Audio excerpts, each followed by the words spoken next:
Starting your own practice is hard for many chiropractors. It's riddled with both struggles and successes. But here at the Chiropractic Philanthropist, we make it easy by having chiropreneurs and entrepreneurs share their struggles and lessons learned in life and business so that you don't have to make the same mistakes. And now here's your host, Dr. Ed Osborne.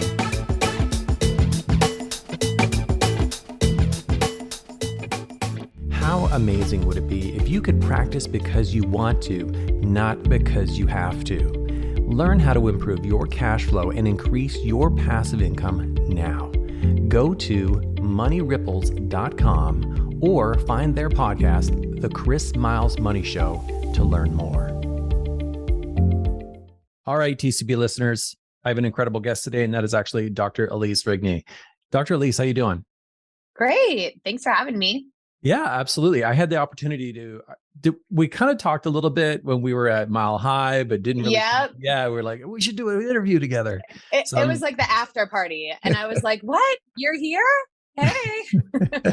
Well, I totally disappeared because I got there and I was like, after 2 years of being shut down in Canada, I'm like, I'm going to the mountains. So yeah, it was pretty incredible. No, but I was really excited to see you there. And then, even in the pre-chat for this conversation, I feel like I'm learning more about who you are and I'm really inspired.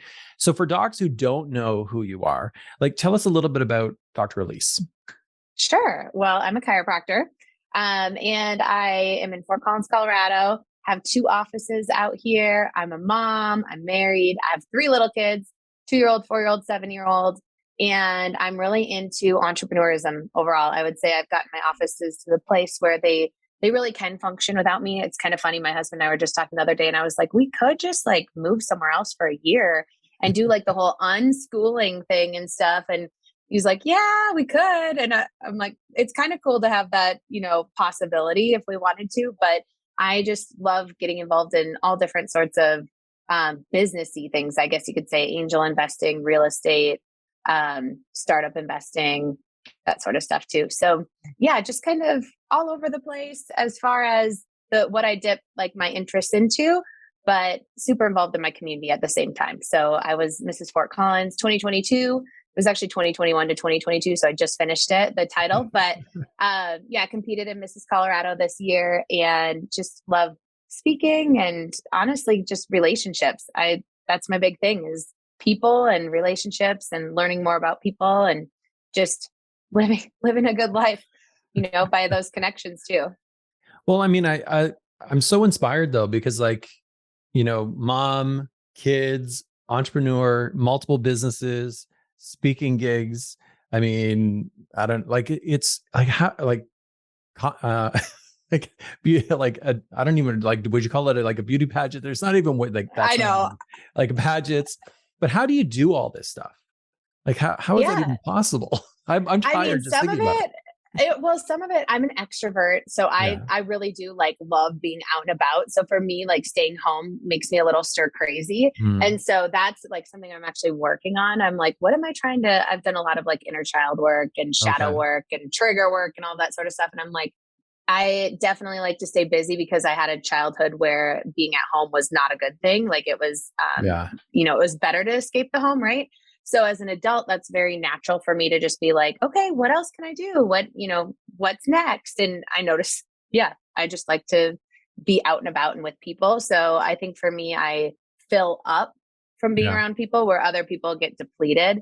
So that's part of the reason why it can sound oh my gosh, you do so much. And it's really that brings me joy. But part of being able to get the practices to where they are was out of necessity. So I had a weightlifting injury. I used to do Olympic weightlifting, blew my disc, ended up getting an infection, a full-on infection in my disc that they didn't find for a couple of years. And it ate away the disc. It fractured my sacrum L5. And I was in so much pain that I was I literally couldn't even do simple things. I'd go to reach for the arthrostim off the wall and I'd be on my knees. And so it kind of forced me, that pain forced me to a place of I still want to be able to serve the masses and be helping our community, but I physically should not be doing this right now. I can't, I should not put my hands on people when I'm in pain. And I was in so much pain. So that just allowed me to go outside of our profession, honestly, and figure out how to build a business like a lot of other industries do. You know, you think of like accountants, attorneys, even other like surgical centers. It's like they all have multiple providers or doctors, and you're not like, who's the owner? Who's the owner here? No, you just see any provider, any attorney there or whatnot. So I really took some models outside of our industry and brought it into chiropractic and was able to build like that. And then I just got to this place where I was like, I don't really actually have to come back to practice right now as far as seeing patients. So what else do I want to be doing right now? And it just kind of opened up space to dream and think of other things and help other chiropractors too. So that's how all even like the beauty pageant or the pageantry got in. Was like, I was like, okay, I'm always busy fourth quarter with Chiro Intensive. What do I want to do next year? Like, what would be a new goal? And for me, I wanted to get involved at a bigger level with our state, but not have religion or like a political party attached to it. So that was my way, even though like hindsight, I'm like, I don't know if pageantry is really like aligned with my core values, right? But it was a way to meet more people and not have either of those things attached to my name, which felt good. Well, and that kind of like all of that conversation of like the extroversion, right? I mean, that brings us back to your quote, which I'll let you drop your quote. Go ahead. If you want to go fast, go alone. If you want to go far, go together. Okay. And that I'm an introvert. Brings me back. Well, that brings me back to, I mean, the first part is good for introverts because there's nothing wrong with, if you want to go fast, go alone. That's what I did right away in practice. Yeah. Like I was pumping it out. Like I was one of those docs in those models. Like I did like maximized living, and I was around all these, like, you got to see 1,000 patients a week. And like in my head, I was like, that's what you're supposed to do. Right. And so it was like, I went really freaking fast to the point of like hurting myself, injuring myself. Right. So it's like, that's still a possibility to do that. But for me, I've just found like, I want to like permeate and make a greater impact in a different way than I could do by myself. And that's required, you know, joining arms with other people and going farther. You know, there's been this consistent theme, it seems. And, you know, even today, like with interviews that I'm doing, is like, it's a lot of the docs that we're seeing that are really, really hyper successful, like yourself, is they're investing in other businesses, and they have other businesses outside of the chiropractic business. Do you see this? Is that also part of what you're doing with Chiro Intensive, is helping doctors really expand their mindset and their business mindset that way? Yeah, that's a big part of it. So there's 6 modules in Chiro Intensive, and the 6th one is all on wealth building. Yeah. So with wealth building, we're going on and making sure that you are building a profitable practice that you can actually exit from in a way where you're going to make more, which a lot of docs just don't know much about. And I bring in experts on that subject as well. But then it's also with investments. It's with, we'll go through like Airbnbs, we'll go through buying your own commercial property, crypto, NFTs. Like there's so many different avenues now. The hard thing is they shift. So that's not something you teach on it, and then it's like, okay, got to reteach a whole new module next year on that, because so much is shifted along the way. But then even like venture capital and getting involved in angel investing and stuff. Yep. Because oftentimes we, as small business owners, it's like we can build a successful practice by certain numbers, chiropractic numbers, right? But we're not always looking at the sustainability and the longevity and what do we want our future to look like, especially when you don't always have the choice of chiropractic being removed from it, in a sense, right? Like for me, I felt like it was taken from me because of pain, at least for a certain period of time. And to be able to have yourself set up for a abundant future, whatever that may look like, is in my mind really important and smart. But something that is really smart. So it's like basically you were forced because out of survival and necessity. It's like, okay, I got to recreate myself. I have to, you know, the phoenix from the fire, the ashes. Yeah. Well, absolutely. But that's a huge driver, right? I mean, when all the ships have burned and you have to, and so it's a little bit challenging sometimes when docs have something that's comfortable, possibly reliable, yet like I love how you say this. Is it sustainable, and is it a legacy?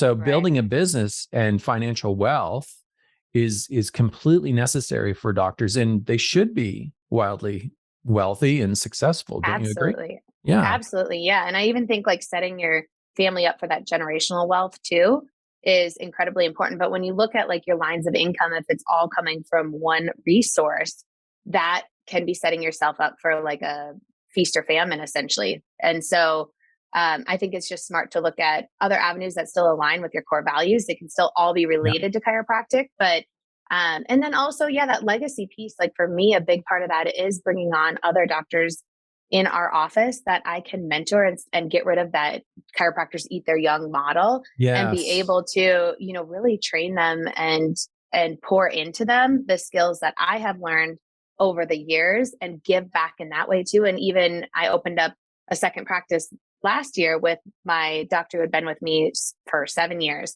So she was my senior associate doctor. And then we opened up and partnered where she has an opportunity for a full buyout. She will buy me out in a couple of years.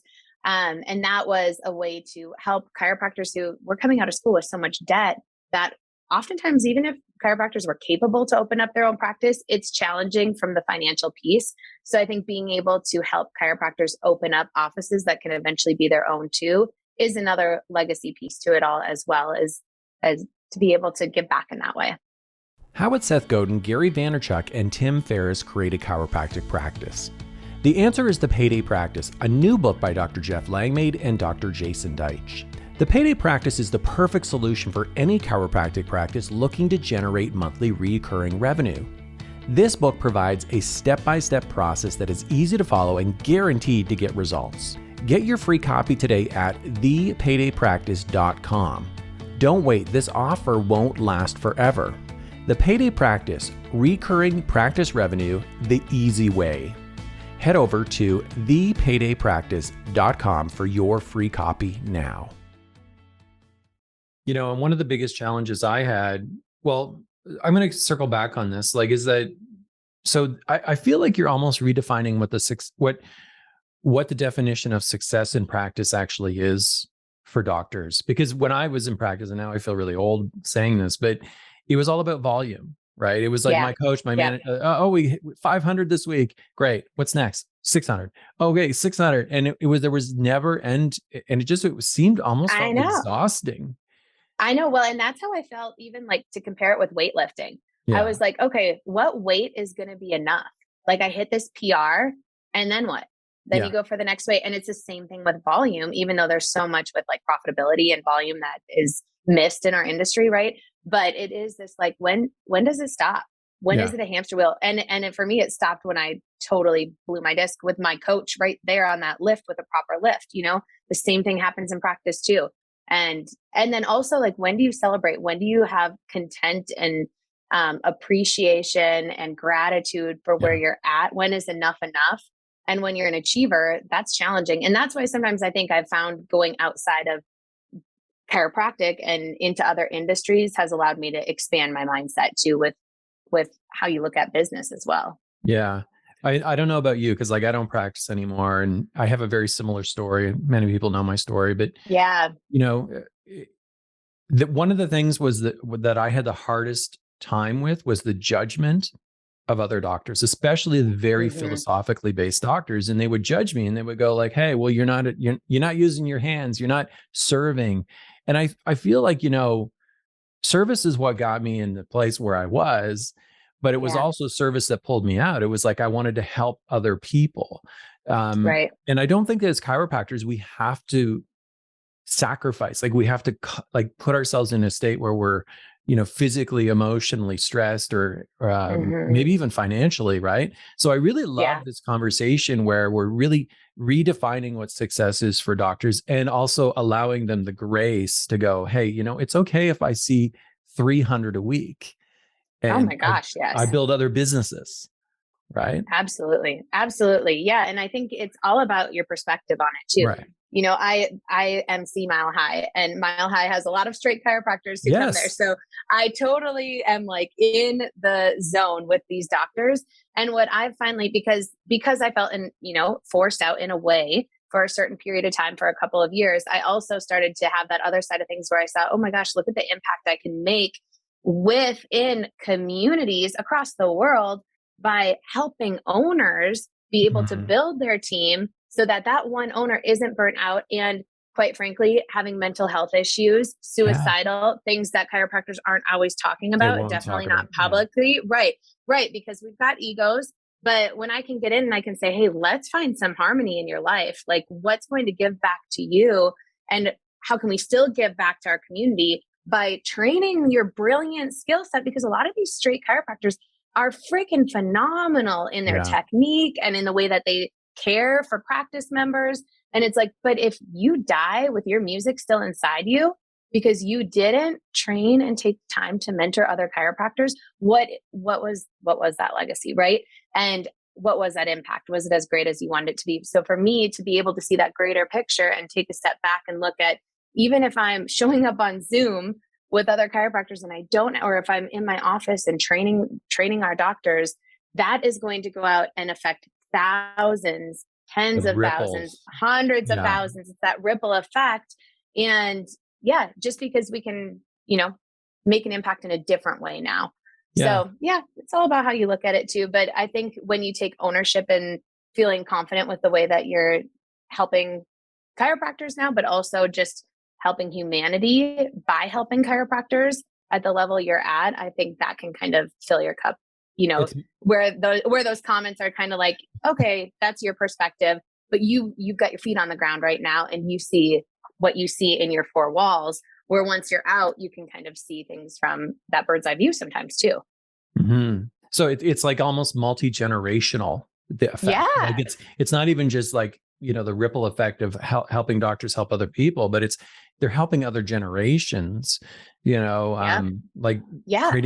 a wealth, creating wealth and a legacy for a doctor and for their family, right? Who maybe their kids are going to go and take the chiropractic philosophy, the art, the science, and the philosophy, and they're going to teach that to someone else. And I think that's really what people really like, especially over the last 2 years. That's what we need more than ever before, is the philosophy that really is the foundation of what we do as chiropractors, right? Absolutely. Yeah, I completely agree with that. And I think it is just figuring out what your place in that vision is. And if it is being with patients each day, that's a huge significance and you're making a difference. But I think we all just need to let go of all the judgment of each other, right? Well, it could take a while. Like, we'll see, but we'll see how that goes. I know. It's like, but also if you want to sell your practice, if you're a chiropractor who's been in practice for however many years, and you're looking at when you want to sell it, you do need to, if you want to get the highest dollar for it, you need to have chiropractors in there who can sustain and continue to grow that practice because you taught them your model, not just have a cold buyer come off the street where you're going to get a fraction of the price. So that again is like a smart business move for your family and for your, whatever, if you want to call it retirement, you might retire in practice, but it's just to pass on to your family too when you pass. It's thinking about all of that sort of stuff. That is important. And also Parker University, they came out with a study however many years ago, I'm sure it's 10 plus years, about the amount of women who are graduating who are no longer in practice. And it was over 50% of the women after 10 years, I want to say, were no longer in practice. And for me, that's another way that I know I'm making an impact is by teaching women and men too, if they want good paternity leaves, like how to be able to take time off, maybe even come back in a part-time model and still have that balance, quote unquote, or that harmony or whatever they're looking for, so that they feel like they're not half-assing being a mom or dad and half-assing being a chiropractor and business owner, like finding a way to have a solid high-level practice and still be winning at home too. Yeah. I mean, and not just leaving the profession, like leaving the profession should, in that way should not be an option unless, no. I mean, I just feel like, because I've been doing the podcasting, and really the podcasting is about connecting with people, especially like people like yourself. I mean, we never would have had this conversation if it wasn't for this podcast. But, that over the time span, and what has it been, 4 or 5 years of this podcast, I mean, there's so many more powerful, like I see so many more powerful women stepping up. Do you see this in the profession? Appreciate it too. Yeah. These incredibly powerful women who are stepping forward. Is it because of a shift in attitude, and it's like more of the, hey, I not only do I want more, but I can do more now attitude? Yeah, I would say that's probably part of it. I think there's a lot more awareness around organizers of events of there's 50% of chiropractors graduating now are women. We need to see that representation. I think just the inclusivity talk overall in general in our society has allowed for a shift. For me, it was like when I saw, because I got into chiropractic in 2008, but then I graduated in 2011. And I was super involved in every conference I feel like you could go to, I was going to. And when I saw that underrepresentation, that's when I was like, oh, damn it. Like, I guess that means I'm going to have to toss my name in the hat. And that's literally what it has been like, I love seeing more and more women on stages and present, even just with different consulting companies and just starting their own thing within chiropractic, because I think everyone's going to resonate with different people, no matter their gender anyways. So the more options we have to choose from, yay. I think that's great. Yeah. Every interview I've had today has been like, it's been all women. Oh, sweet. Yeah. Which is like, it used to be I had to pull teeth to get a female chiropractor or entrepreneur onto this show. So it just wasn't a priority, I think, at the time. But so I want to come back to something though that we had discussed even in the pre-chat before this, because this is something that I really struggled with as a business owner, practice owner, was finding the right person to come in, like an associate doctor, if you want to call it that, independent. But how, like you said, even like a lot of docs reach out to you saying, look, how do I make this relationship actually be, a win-win? How do I actually find the right people? So a lot of doctors, is that their biggest struggle that you find? Yeah, I'd say it's either they've had associates and it hasn't worked out and they're like, oh shoot, I'm one of those people who ate their young, or I don't see what I don't know. Right. So I feel like they're either reaching out to me when they've tried it on their own, maybe a couple of times too, or they're reaching out to me because usually they were an associate before, were burnt, opened up their own office. And now they're like, oh my gosh, I only know how I was treated. I don't want it to be like that. So it's kind of, they're in this unknown. And also there's some things, even with contracts, the way that chiropractors set up associates, that can really shoot you in the foot as the owner. If you set it up in a way that, you're not always, sometimes you don't see how big something can get, right? So if you're setting something up for your first associate, you have to realize like that if they're on a certain commission for your total collections for the month, like that's what I hear a lot in our industry. Well, when you bring on another chiropractor to help with the amount that you've grown, that first chiropractor is still on their scale of where you set them on some certain baseline. And then you continue. And when you get to like where I've been, where we've had 6 doctors total, it's like doctor number 1 would have been taking home $500,000 at least if I would have had them on that model, when they weren't the one performing or working per se or adjusting those extra patients that we were seeing at that time. It was that we had to hire on more team members for that. So, I mean, there's certain models that have really screwed up because we'll follow what one person did. Like literally, I've started to trace this model and I'm like, I know who this goes back to, and this person's been retired for a long time. So I'm like, dear Lord, like, let's innovate, let's change, let's look at other professions, figure out sustainable models, even for that, where it's not where they're coming in at such a low baseline too. So there's parts with that, but then also, finding chiropractors. I think there's things you have to think about even before you would put an ad out, let's say, is you have to look at like, how do you look on social media? How are you showing up? Is your office your last name and you all over the place? Or does it look like it could be a model that's welcoming so that it doesn't look like this tiered system of like, here's the owner and everyone below who's a doctor is just a little minion, because that's how it starts to look. Even if you look at my website, I'm the last doctor listed on the page because I'm not seeing patients. Why would I be at the top? That just doesn't even make sense. It'd be misleading for anyone going to our website too.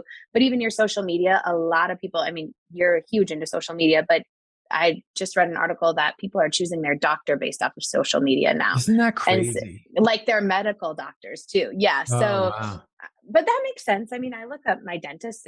I follow all of them. So I maybe I'm of age where that is a reputation thing for me as well. So I think when you have prospective doctors coming to work in your office too, they're for sure in your CAs too. They're looking at all of your social media and they can see the core values of your office through that. So there's some things you can tidy up and kind of clean up and see if you need to rebrand, change your name. Does it look welcoming for another doctor to come into? And more of a we model versus I model, even in the way that you write captions and everything that you put out there, is it welcoming for another doctor to come in? Because that's first, like law of attraction right there, is preparing that. But then giving back. I mean, I think if you can go and speak in the schools, show up on Zoom calls with them, show face in other ways within our profession, you're going to be a place, like we're in a state where we don't have a chiropractic school yet. So it's not like it's obvious for, it's not like Atlanta where those docs have peak students and then it's a little bit easier to funnel in that sense, like to funnel and recruit doctors. When you're in states, especially if you're in small town, farm towns, you have to be out there and involved in our profession in other ways in order to have docs want to come and learn from you and put you into the mentorship position, let's say, besides just the boss position. So there's a lot of steps even before you go out and you start recruiting, I'd say. Well, I totally can relate. I mean, I was coached in, bringing in associates, and it got to a point where I was like, okay, I have more time, but this associate doctor is actually making more money, taking home more money than I am.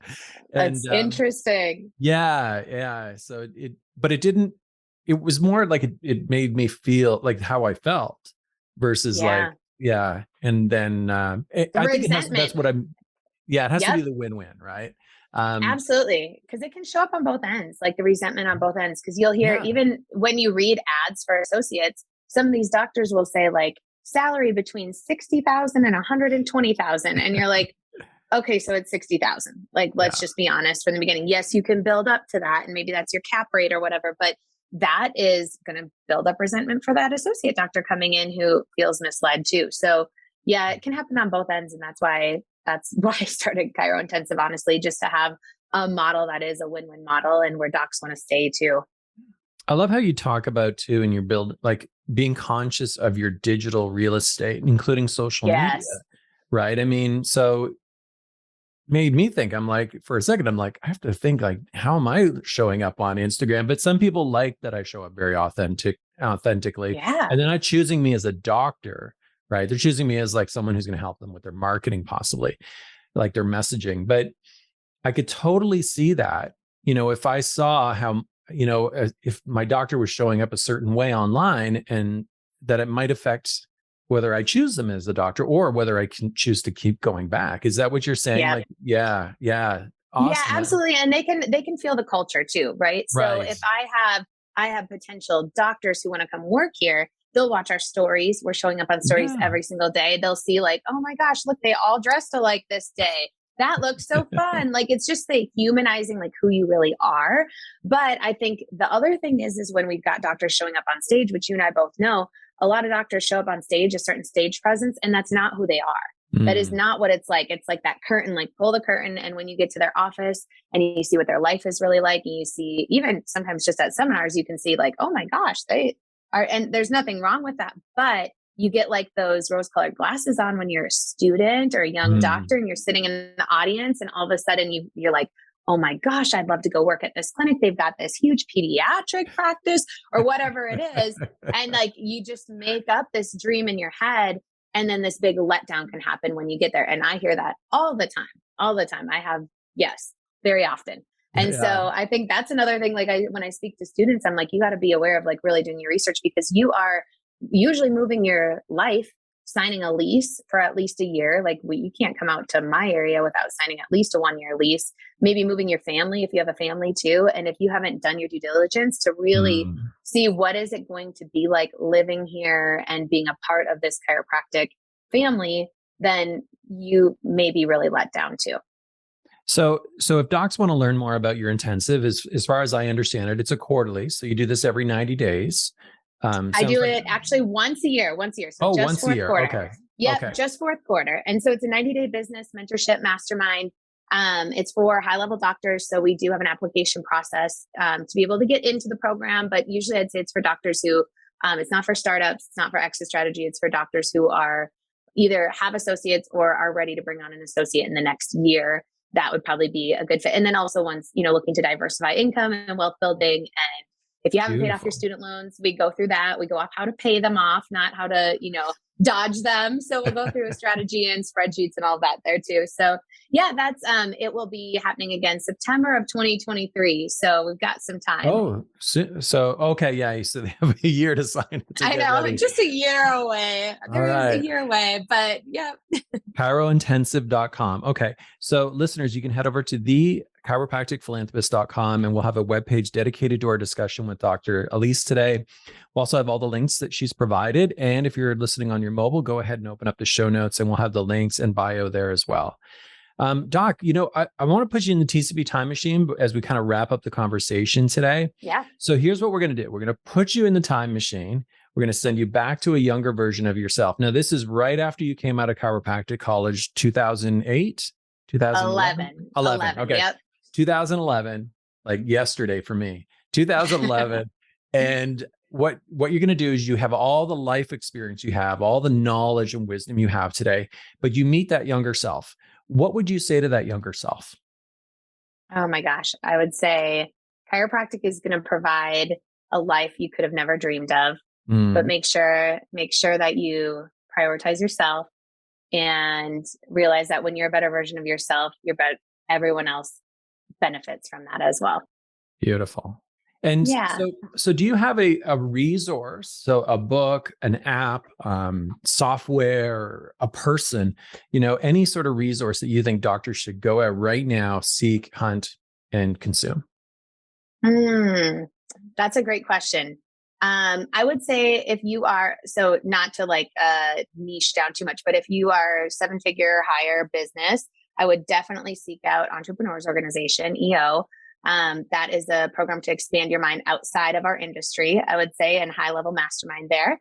And then favorite book right now, I'd say Ed Milet's book or Atomic Habits. And then just if you need to organize your business, EOS system or traction is a huge one. If you just need to get organization happening there so that you can scale and grow, that would be a great resource as well. And I don't know, I feel like if you need to do inner work, if you haven't dealt with inner child stuff, if you don't know your shadows, if you haven't integrated them into your life, and you feel like something's missing, you're succeeding in every single way and you should be super happy, but for some reason there's a gap, I would recommend probably the To Be Magnetic program, which is the Pathway, which can walk you through meditations. And then if you want to go high level, Joe Dispenza's work as well. But that's a big investment of your time. And always harder to get into his programs. But I would say those are more helpful with finding purpose in your life. Beautiful. Thank you so much for those resources. Doc, I want to thank you for giving back and for being on TCP. This has been a long time coming, it seems. But, thank you so much. Really appreciate you being here today. Yeah, thank you so much for having me. And thanks for everything that you do and how you give back to our profession too. So you've heard the struggles, you've heard the successes, and this episode is done. But there's still so much more to come and so much more to learn. Head on over to the chiropracticphilanthropist.com and sign up for our newsletter where you'll receive free practice building tips and strategies, including how to market your practice with your very own podcast and so much more. Thanks for listening, and we'll see you next time on the Chiropractic Philanthropist.